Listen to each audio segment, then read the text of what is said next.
Hello, everybody, and welcome to today's webinar with FOMOfx. My name is Emily McFarlane. I'm the Senior Campaign Lead here at Birchal.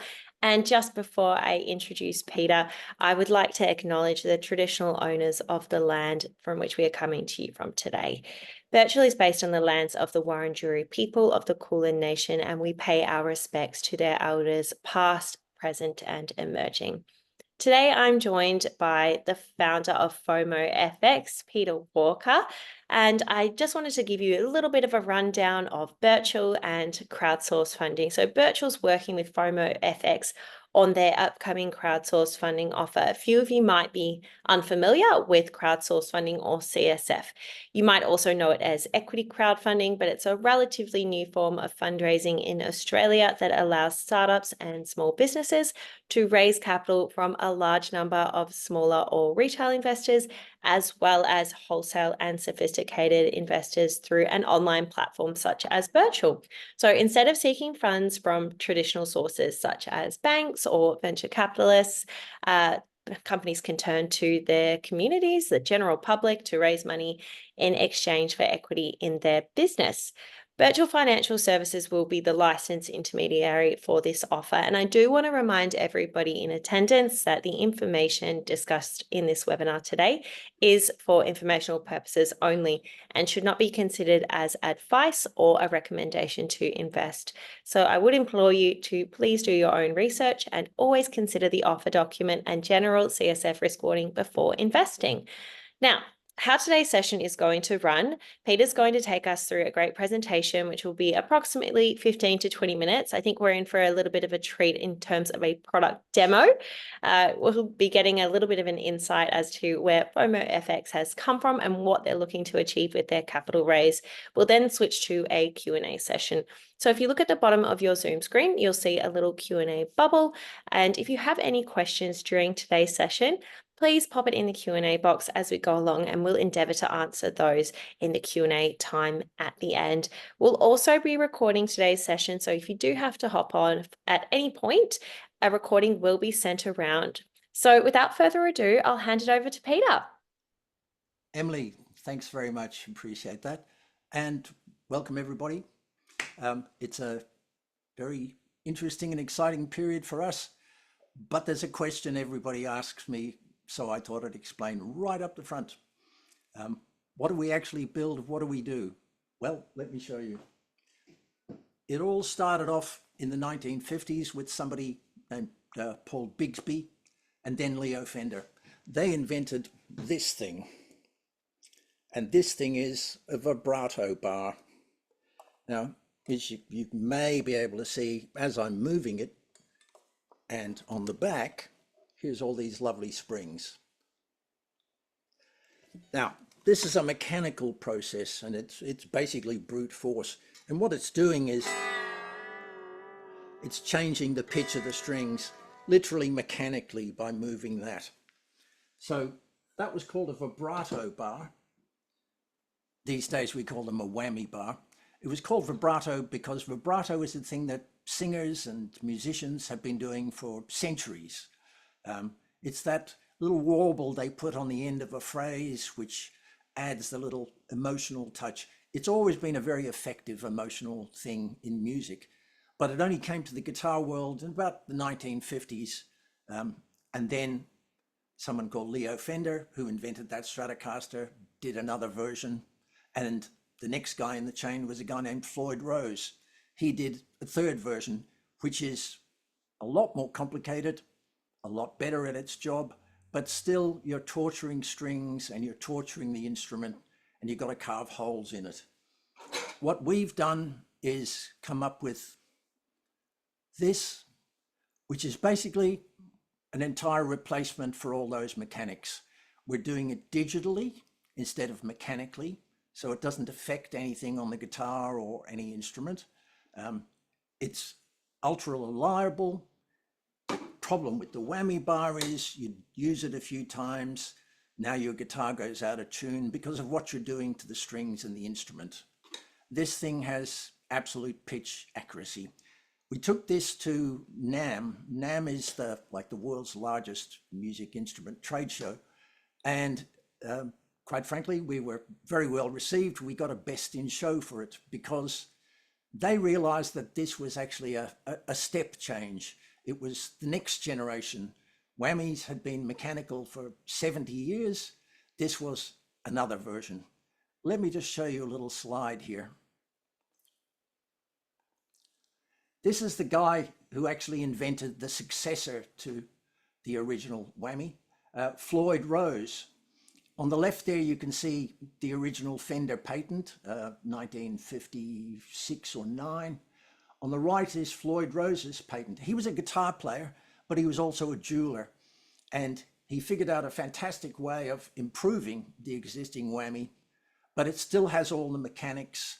It still does that thing to your strings. He was there at the 2016 show, and the comment he made was, "I'm glad you've done it properly."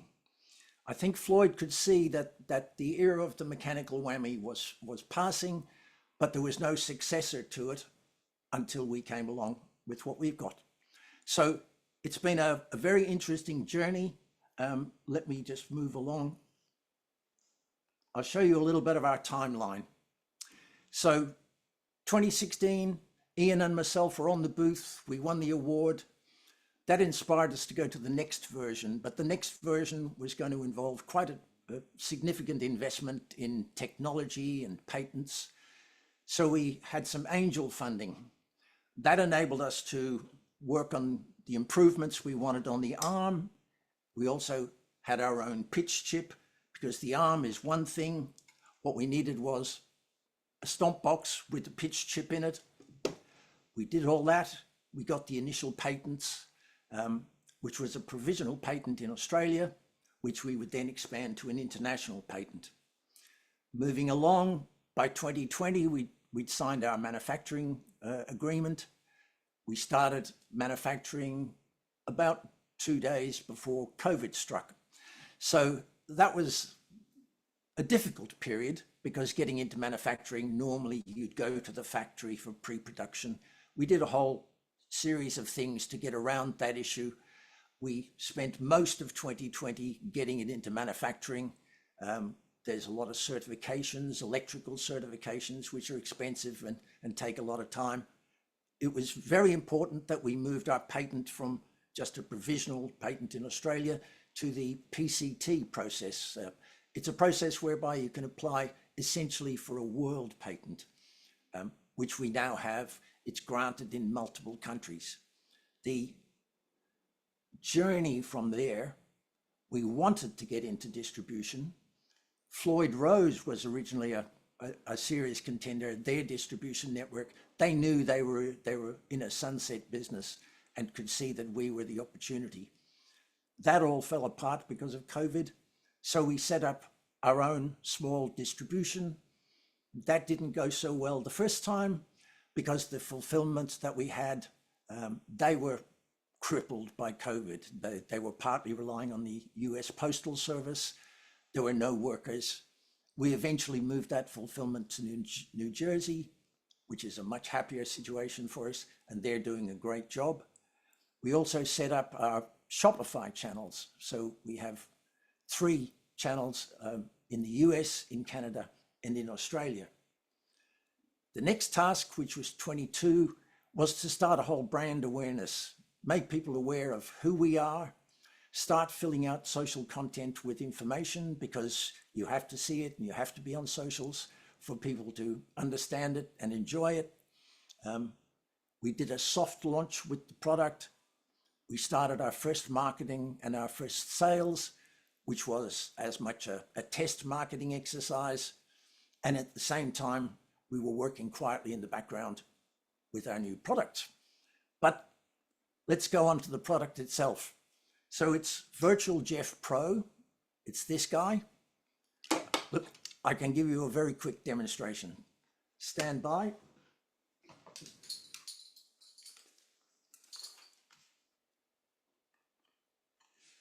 Here's one I prepared earlier. I've got the world's smallest amplifier here. Emily, I don't know if you can make that full screen.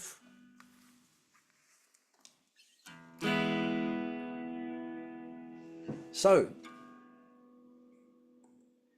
Here's where all the magic happens. That's where all the pitch shift and all the options are. Here's the device itself. So I'm able to use it just like a normal whammy bar. Now, I can change pitch very easily.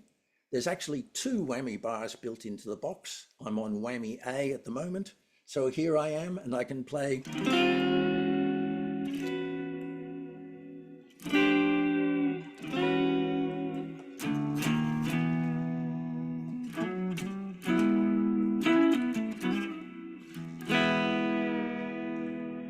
Now that's very much like the original Paul Bigsby version from the 50s. If I was to tweak it to here, I can set exactly how far the whammy changes. So now.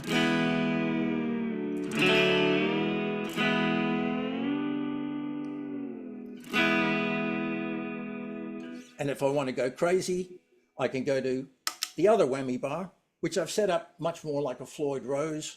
So I'll go to that.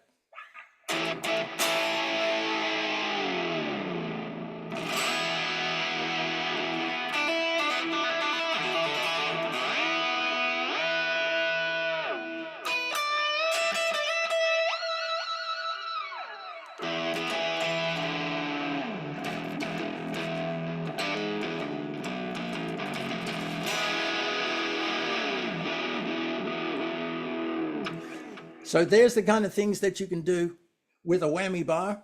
And now a digital whammy bar. I haven't gone out of tune. There's one other very useful feature. It's this guy. This is called a capo, and normally you'd clip it on your guitar and you can only move it this way. We've put a capo into this device, but it's a virtual capo. So I can actually go in either direction. I'll go there, for example. So here's normal. Now I've gone down.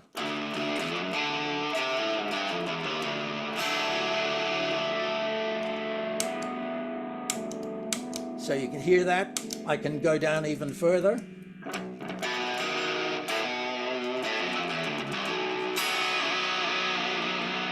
I can go up.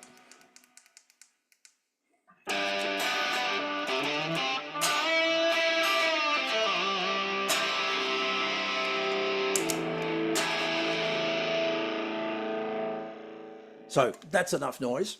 As you can see, it's both a replacement product for a normal whammy, but it's also, and a capo.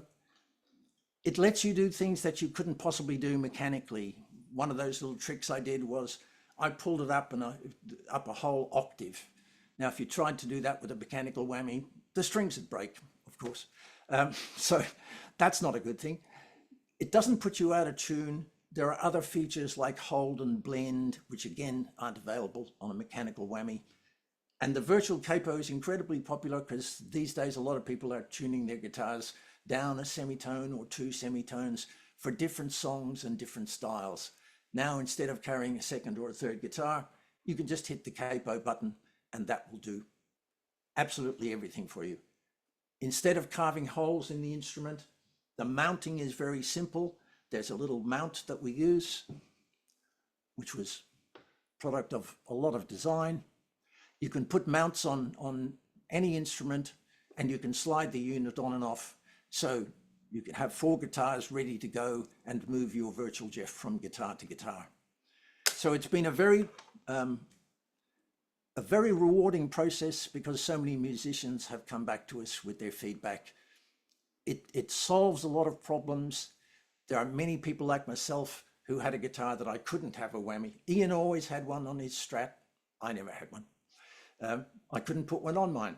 Now I can have it on that. I can have it on an acoustic. There's some people using it on a harp, on a clavinet. There are many applications, bass, because now all the mechanics are gone. It's a purely digital solution. Let me take you to another product, which we're very happy to have in the mix. That's this guy. This is Vol. Vol is it replaces essentially it replaces an expression pedal and a boost pedal. Now, if you're not a player, you might not be aware of those, but there's an expression pedal and there's a boost pedal. And here's vol. So you can see there's quite an amount of real estate that you're saving, which is important because people with their pedals, there's only so much room. And vol, once again, it's entirely digital. It doesn't change or create distortion. You don't need extra cables, which you do with the expression pedal and the boost pedal. It's got perfectly clean boost. It's a wonderful device, and the real beauty of it is now instead of using your foot to control volume, now you can use the whammy arm because this is part of the Virtual Jeff ecosystem. When you turn that on, the arm now controls volume, and you can do that independently. And you can turn the pitch on and do volume and pitch at the same time, or turn vol off and just use the pitch. So it solves a lot of problems. These are performance things for musicians. You know, it's very busy up there when you're playing guitar. You can't afford to be running around. This solves many issues. I'll take you through to one more. And this is a very exciting idea. We've developed a thing called crank. Now, crank is, it's a totally different way of manipulating the arm. That arm that they've always had on a whammy bar, it's big and long because you need mechanical leverage. You're fighting against the springs. That's not the case with crank. Obviously, it's connected to Virtual Jeff. And what it allows you to do is do all the normal things you do with the arm, but instead of having to move your hand away all the time to grab. So there's crank on a guitar. Now I can just operate it right here. It looks quite simple, but there's a lot of ergonomic development gone into the shape, the curve, because players don't play like they did in the old days. You know, they're doing a lot of picking. They're very busy with their right hand. So that lets you do stuff without you having to move away from the strings. It's everybody who's tried it wonders why we didn't do it a long time ago. Well, we couldn't because the mechanics wouldn't let you. Oh, and here's the world's most overqualified crash test dummy. Ian obviously is just a great resource. I can watch, I can listen, I can play, but it's great to see and hear what he thinks, because we're trying to create a real world device in a virtual world. The industry itself, there's been a big change in the music instrument industry. It used to be largely, obviously, bricks and mortar stores, and there are still some large retail chains like Guitar Center, but Sam Ash, who is another big chain, they went under just recently. It's because it's very difficult for bricks and mortar to compete with online. It's a cost thing. Guitar Center has hundreds of stores across America. Sweetwater, who are an online store, they've got 2 distribution centers.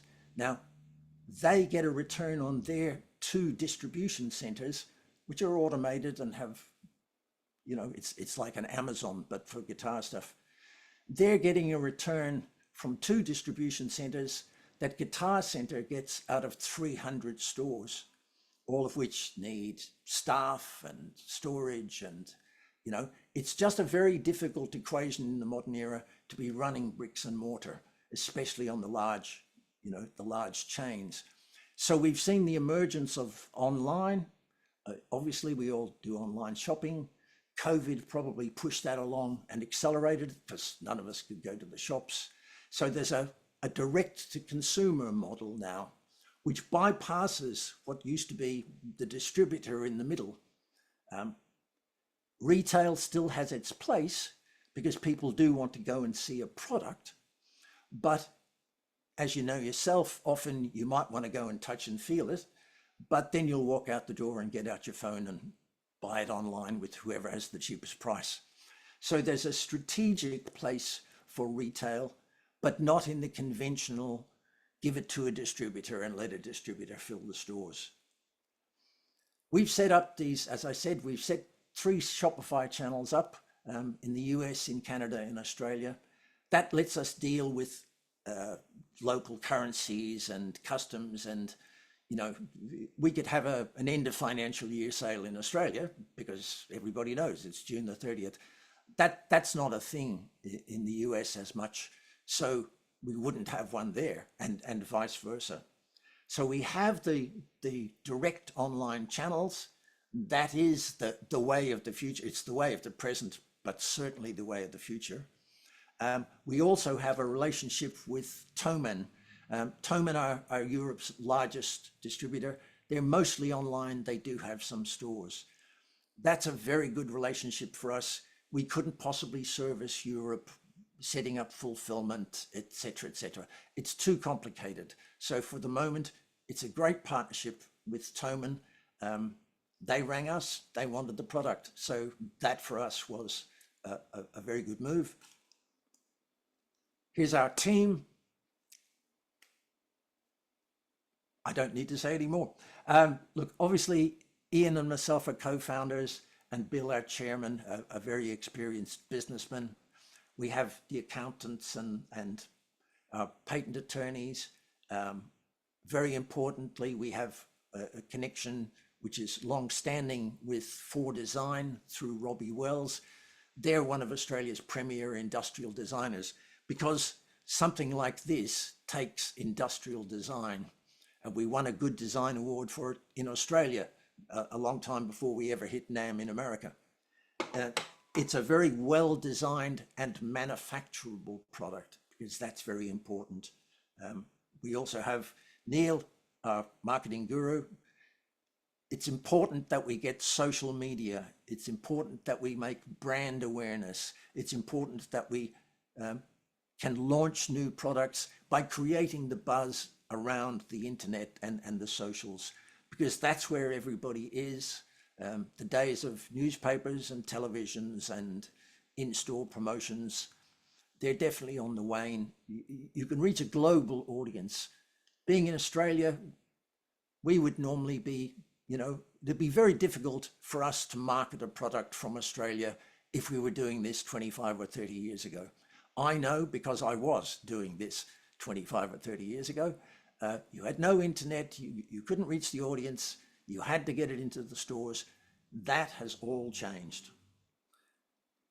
What would we use the money for? It's quite simple.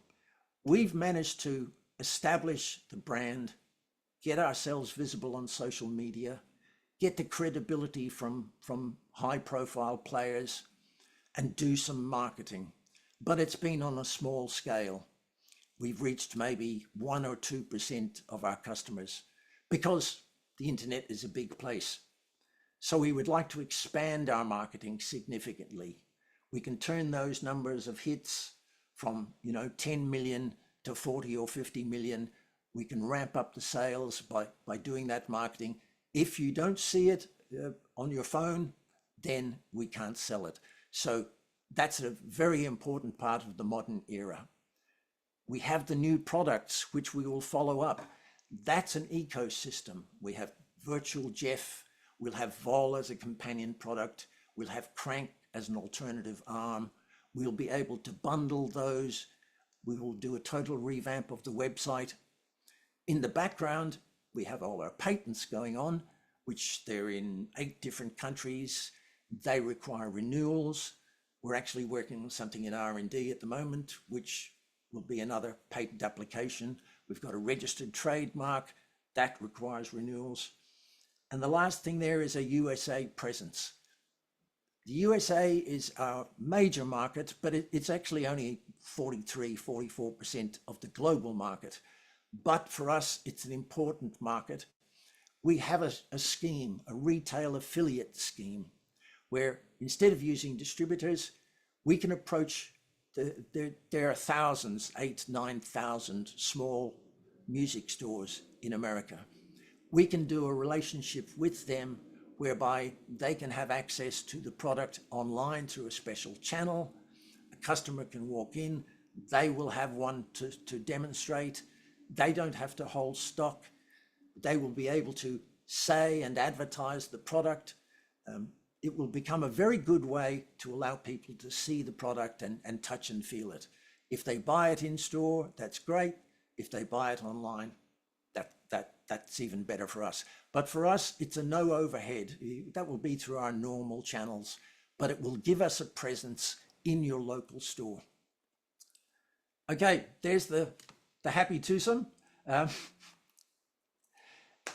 sorry if I rushed through a lot of that, and I'm sure there'll be many questions, but the important thing for us is we are at a point where we have got a good, stable organization with a very solid product that we're manufacturing, that we have a direct to consumer channels, we have a Thomann relationship. We're looking forward to establishing a USA retailer affiliate program, and we have everything protected with patents.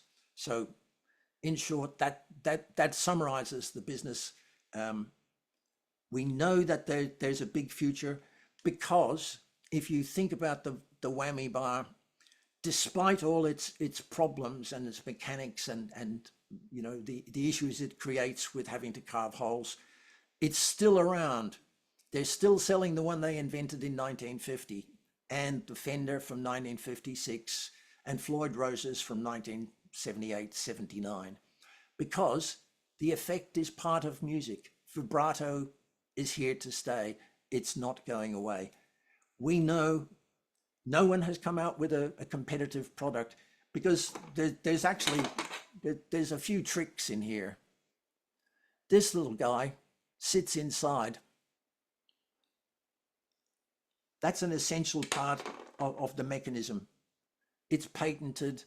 That enables us to do what we're doing and know that the product will do that pitch accuracy for 20 or 30 years. This is all machined.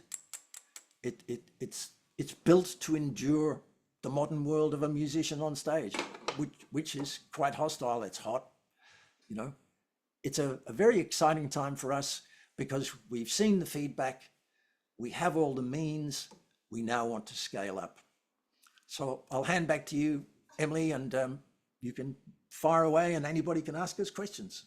No worries. I think we've got Bill here now. If you wanted Bill to have a little bit of a chat through anything in particular, or we can move into questions if you'd prefer. No, I think Peter knows this thing backwards and forwards, so I'm going to leave him. If I need to jump in, I will. And hi, everybody. Nice of you to be here, eh? Yep.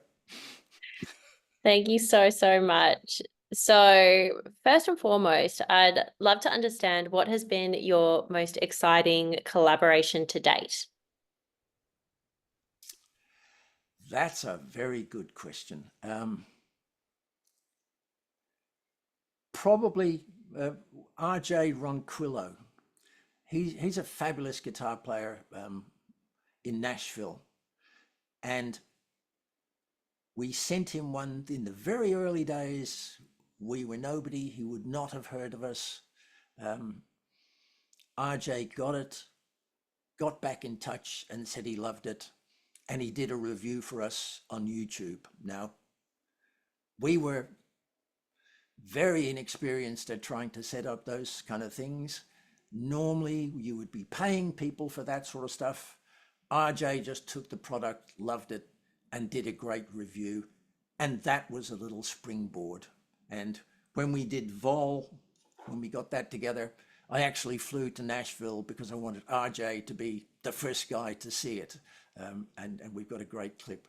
So my thanks to RJ. It was great to have somebody of that stature, and we've had lots since. But that, for me personally, was a great feeling to know that somebody as seasoned a veteran as RJ, you know, loved the product and was happy to do that for us. You know, having said that, one of the big issues, or one of the big moments, obviously, was when we won the Best in Show at NAMM. You know, because Ian was there, we were both there in a tiny booth. And we didn't even know we'd won, and the show opened on the Sunday morning, and a horde of press people came running towards us. We had no idea what they were talking about. So that was a very good moment. But in collaborations, probably RJ, because of the sentimental reasons that he was there first and supported us just straight off the bat because he loved the product. That's incredible. What a compliment. Well, it's been a common kind of thing. Musicians, players get it. I mean, the first time when I built the first prototype and I pressed that bar down and the pitch changed, and I thought, it's a mind-blowing experience, because that was on a guitar that I've always wanted a whammy, but I could never have one because of the mechanics. And that is what most of our customers and all the artists and people we get in touch with, there's a bit of head scratching when we say, look, it's a digital version, but then they get it and strap it on a guitar, and they have the same kind of jaw-dropping experience, because it's right there. It's part of the whammy bar is part of the instrument. It's not a gadget on the floor. It's something that you can just go to for the emotion when you like it. It's Sorry, incredible. I'm having a rave. Go on. No, don't be silly. So when will the crank be released for sale, and what's next on the product roadmap? Vol will be coming out very shortly. Strategically, we've done a pilot production, which gives us a small number of vol. That was, you do that as part of a manufacturing process to be sure that everything, all the ducks are lined up. So that pilot run, we will be releasing to subscribers and owners as a special offer. They will be the signature model of vol, special case, the whole deal. We will follow that up approximately mid to late July. We'll be in mass manufacturing with that. So that will be released. Crank is likely to be a month or two after that. It's all about judging where the market is at the time. Music is a dynamic industry, and we're obviously tapped into it. So it'll be vol first and crank next, definitely by Q4 this year. Amazing. I can see a few people are wondering if you can do a demo of how the crank works. Oh, yes, if you can stand by. Awesome. I'll just read. This is such a treat. Well, you haven't heard me play yet. I did just before, and it was great. Sorry, I'll just turn off the noise.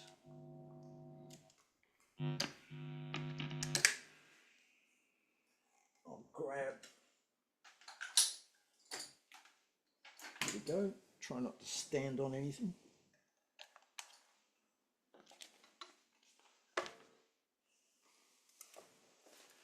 Right.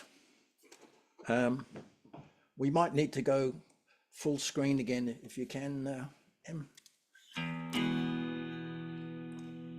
So I'll try and stand here. So as you can see, it's not an arm at all. There's a lot of cunning little curves. This little bit here is because when you're playing, you often want to rest your hand here to get a damped. So I'm damping the string. That little thing there allows you to do that quite comfortably. Now, if I'm just doing normal stuff, now you probably can't see anything. That's because I'm operating it just here. I haven't moved, I haven't gone and grabbed a bar. And this front surface along here is actually a grab bar, so I can, and there's a special little spot just here for your little finger. So, and if I'm doing, if I'm in the heavy metal world,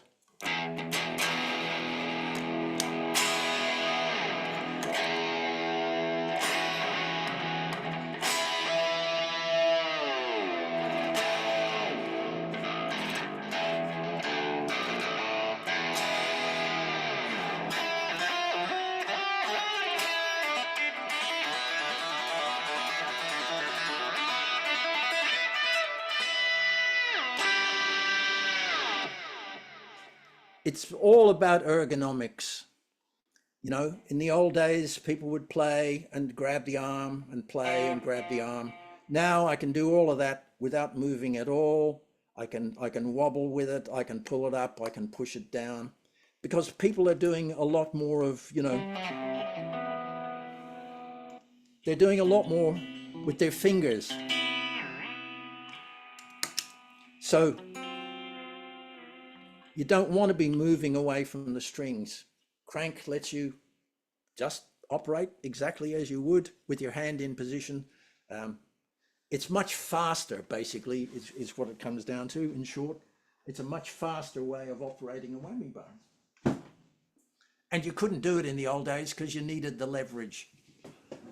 So it's ergonomics, you know, call me old fashioned, but if you're a player and you're on a gig, you know, ergonomics, every millisecond matters. You're busy enough doing what you're doing, losing contact with the strings and stuff. Crank certainly makes a difference. That was awesome. I'm really loving how you can switch between the cameras as well and show everything that's going on. It's really great. Really, really great. So considering you'll always have, traditionalist players, what's your strategy in converting them so that they use your products? This was always going to be an issue because guitar players are traditionalists. You know, they collect 50s and 60s guitars, and there's a certain segment that it doesn't matter if we gave them away and they were made of gold.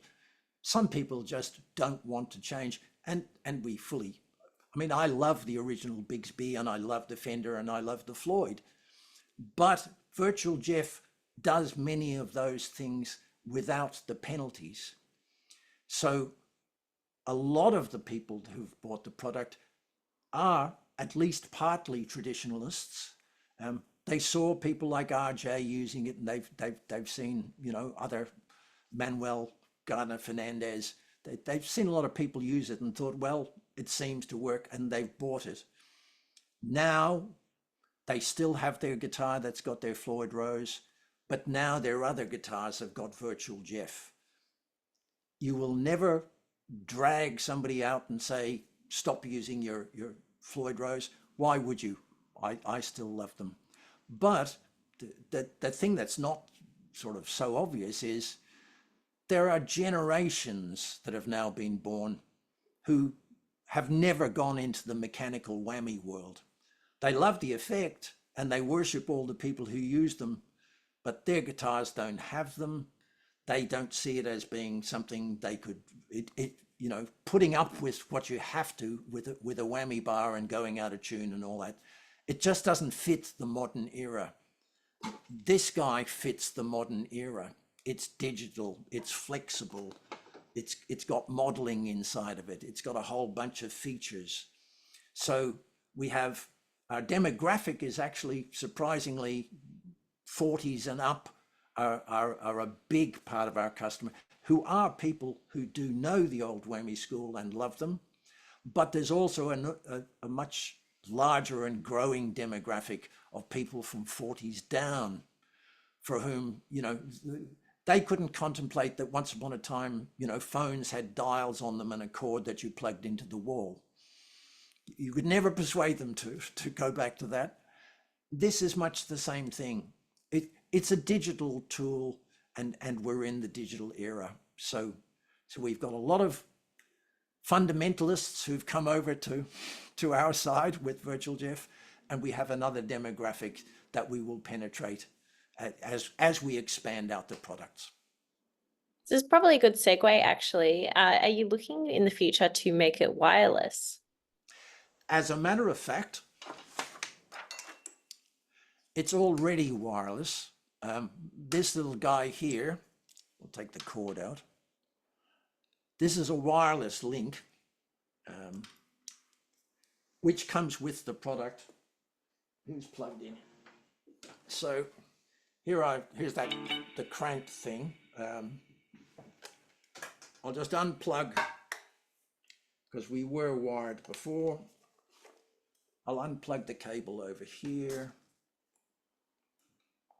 Now that I've done that, I'll just drop the wireless. So I'll just turn that on. Okay, it's connected. Now, he said, trying not to trip over.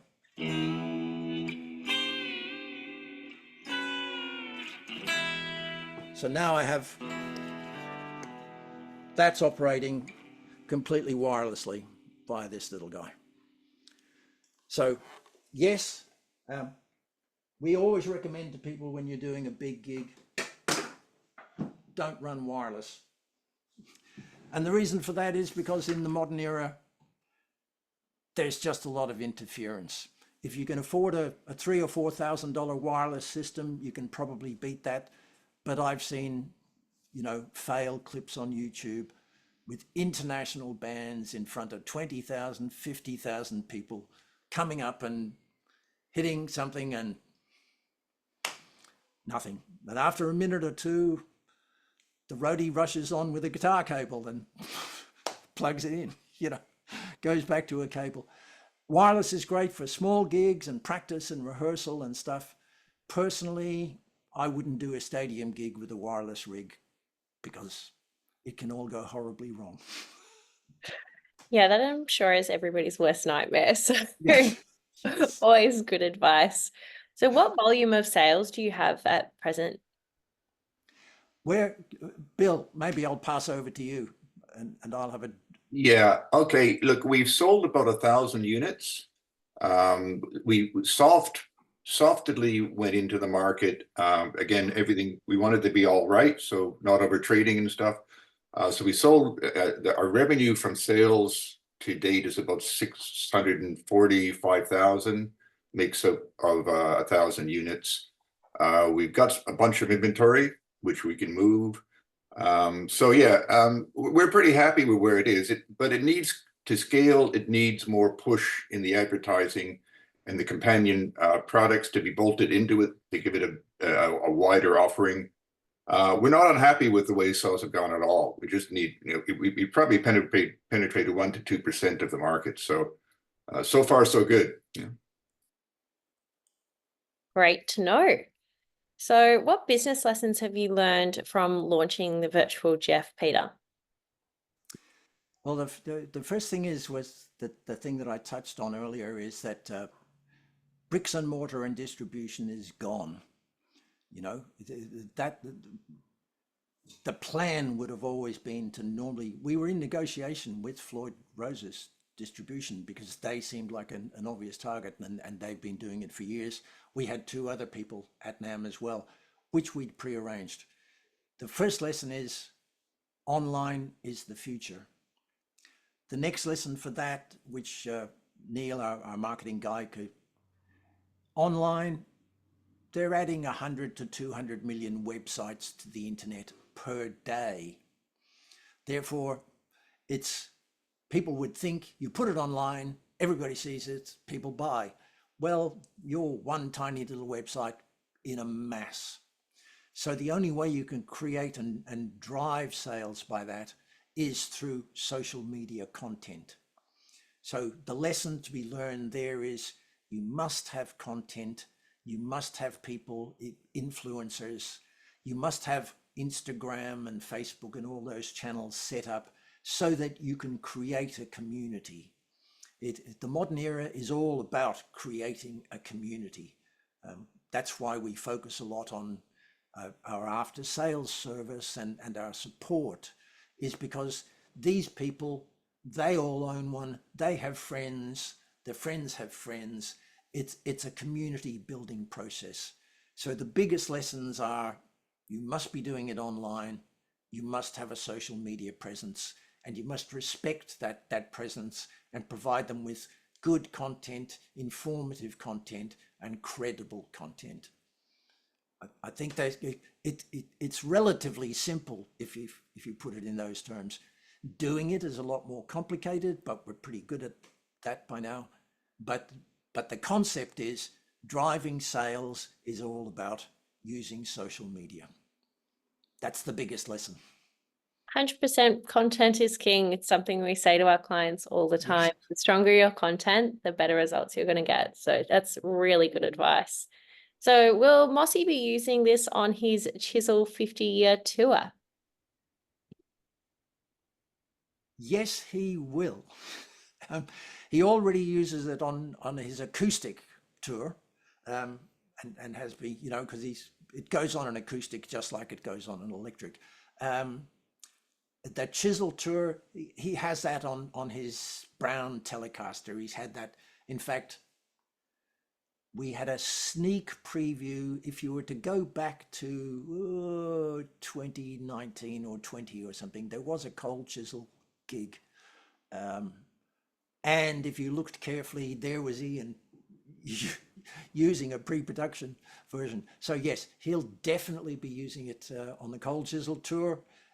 If you may remember, what was that song called? Bow River. Bow River is a speciality that he always uses the telly for that. I mean, he uses 8 or 9 guitars, all 9. But yes, it'll definitely be on the Cold Chisel tour. He used it on the Rivers Run Dry tour as well. Yeah. Saw him there. And he did have it through a very long cable. Smart man, because he was moving around a bit. Yeah. That's awesome. Thank you. Do you have any plans to sell all 3 of the products as a package? So the original, the crank, and the volume? Yes. Getting back to that community thing, it's an individual world. So what we plan to do is we'll basically have on the website our little ecosystem where you can buy the stomp box, this guy, and we might do that. Here's a version, we've done a little preliminary for crank. So you can buy your version of the stomp box, then you can buy your version of the whammy bar, whether it's in black or chrome. Then you can decide on which arm you want to go with it. We also have, surprise, surprise, we've got a long arm for the traditionalists. That's in development. It works a treat.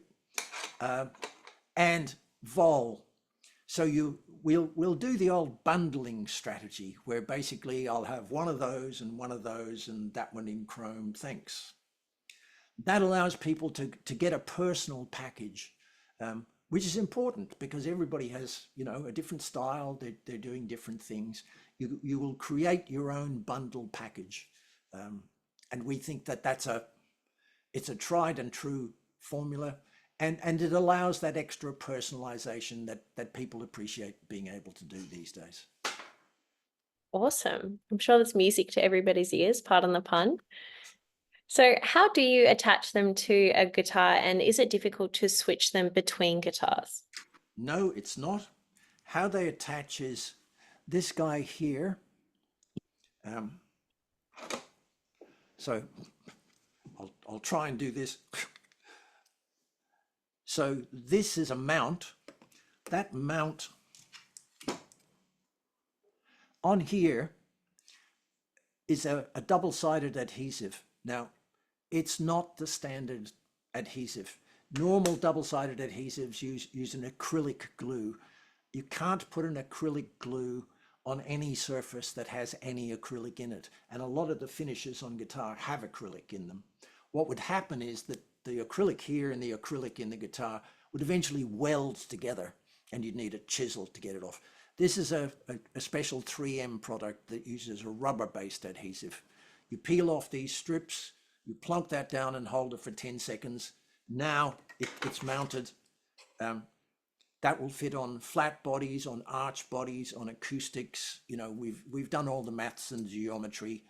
Went through Ian's entire collection and my collection, tried it out on every guitar finish. So here I am, I've got the mount just here. So that will slide in there if I'm holding it straight. And there it is. It's on the mount. Now you can whammy away. We've obviously done a lot of physics and optimization. There's of trick geometry in here to stop it trying to pull itself off the deck. So the mount is easy. If you decide you want to move the mount later or something, it's easy enough to get that off. The adhesive is easy to remove, so you'll never even know you had one on.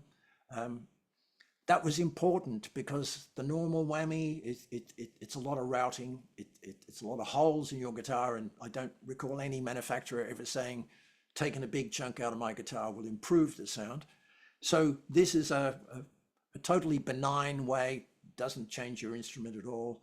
You can move it, obviously have mounts on multiple guitars and just move from one to the other.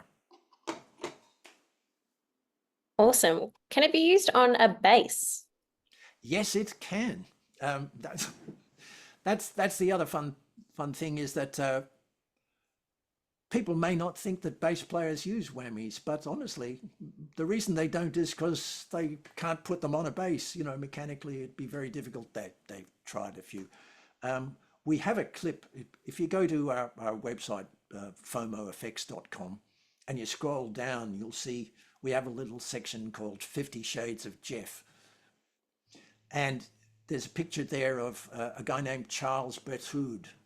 Now, he's just a bass playing phenomenon.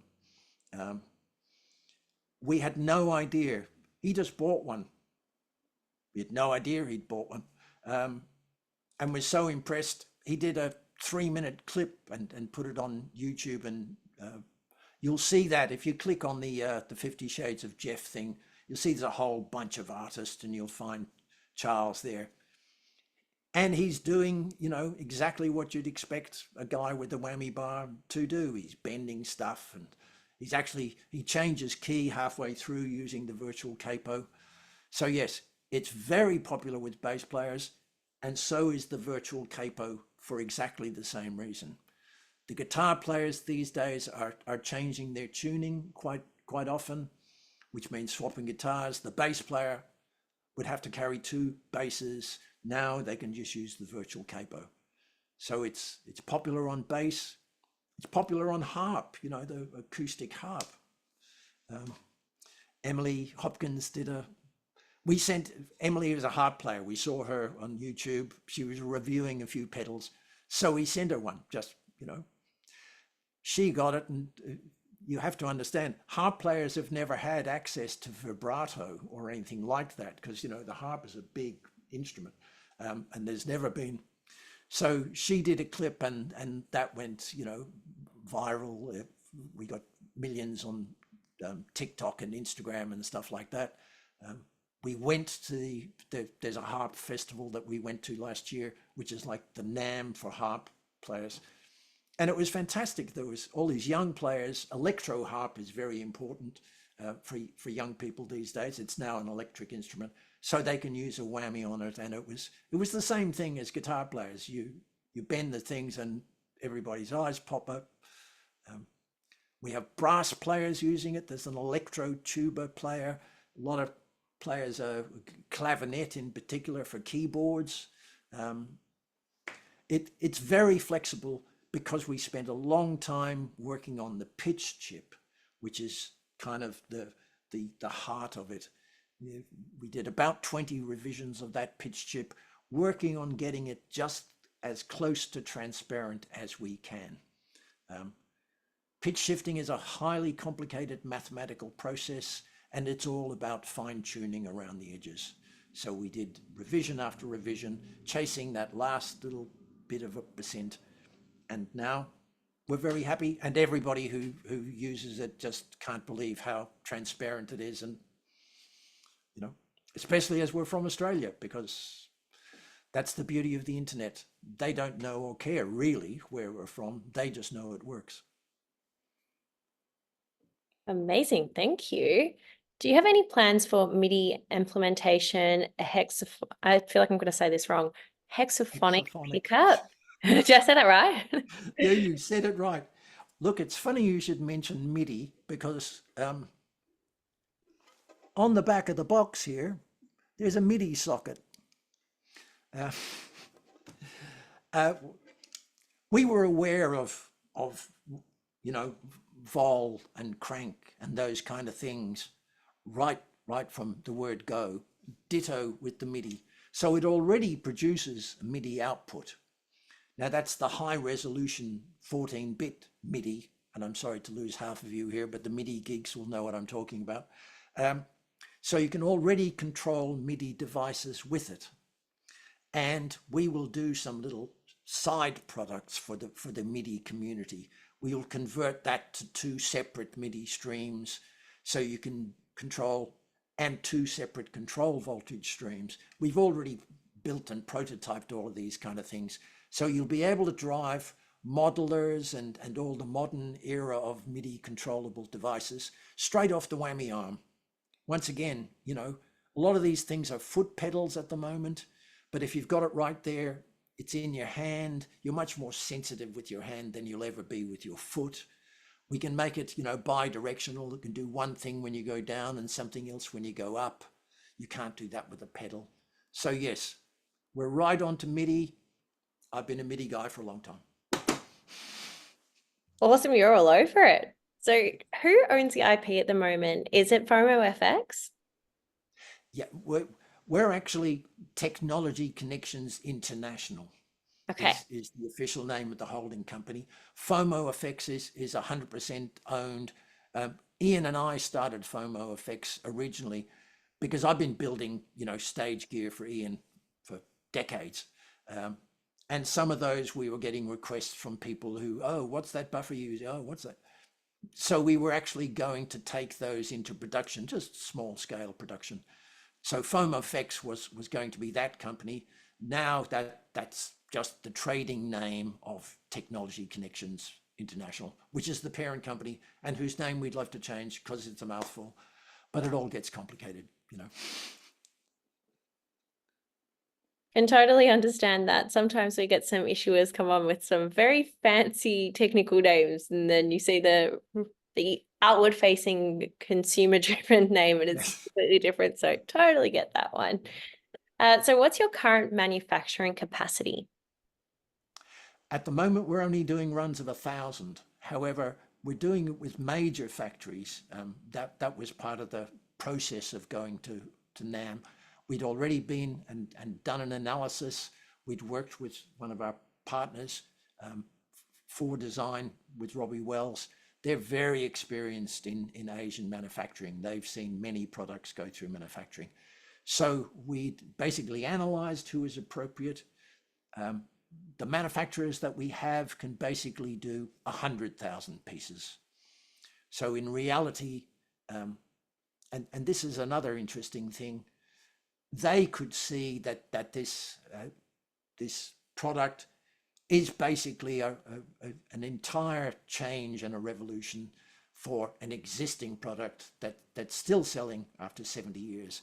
So our manufacturers have agreed to do what for them is small scale runs of 1,000, 2,000, but ultimately we need to get into that 5,000 and 10,000 per run. There are more economies of scale, etc., etc. Manufacturing is all about how many you make and how well you design it and how you get the parts, which was a big drama during COVID. Component shortages, you know, everything was crazy. But yes, we could ramp up manufacturing to an enormous scale very quickly. Good to hear.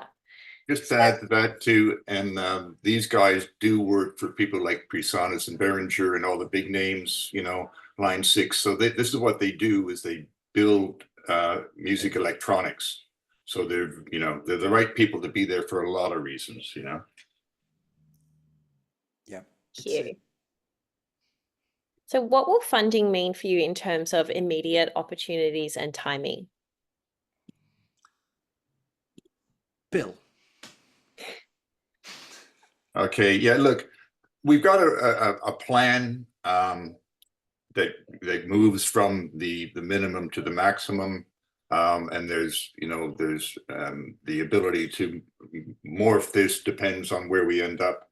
The first thing is advertising and a long push on sales.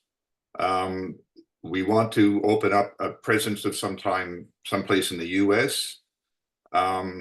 We would like to build inventory just to take some of the pressure out of when we need to do inventory rather than having it there, so that we have buffer to move through the ramp without having to worry about manufacturing on the way through.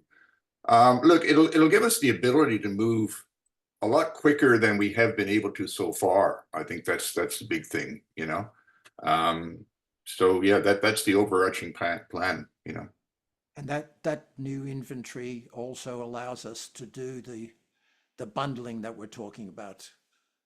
So we'll manufacture them as essentially like separate products. You know, you'll have the stomp box in one box, and you'll have the whammy in another, and crank in another, and so then you can do the mix and match, rather than build them and package them and then break them all apart into separate units.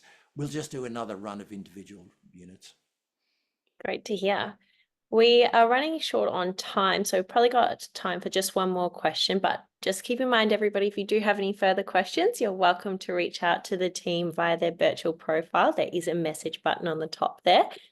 But this one for you, Peter, have you considered a model where you would set up experiences in brick and mortar outlets to allow potential buyers to see, feel, touch the products and, trial them to enhance your sales strategy? Definitely. That's the retailer affiliate program. We have already trialed this and how it works. Basically, we sign up with a retailer, and in America there's micro chains. Somebody owns 3 or 4 stores in a state, and they're called mom and pop chains. They don't want to carry inventory. In fact, carrying inventory is what's killing the bigger chains at the moment, especially. They all overstocked after COVID, thinking, and then they got stuck with stock. Last year was a very difficult year. Setting up that retailer affiliate means that a local retailer who's got a great relationship with the community, because that's why they're still around, they will get a demonstration product so that they can put that on an instrument, and it's available for anybody to come and see and try. And they will get one stock unit, which they can have out the back. The day they sell that, they just jump on the web, connect to us. We ship them another one in 1 to 3 days out of New Jersey, because that's where our fulfillment is. We appreciate and understand, you can only see so much on the internet, and let's face it, there are many things on the internet which aren't as believable as you would imagine. You need to be able to go and see it somewhere and physically touch it, because we know the moment you do that, that's the sell.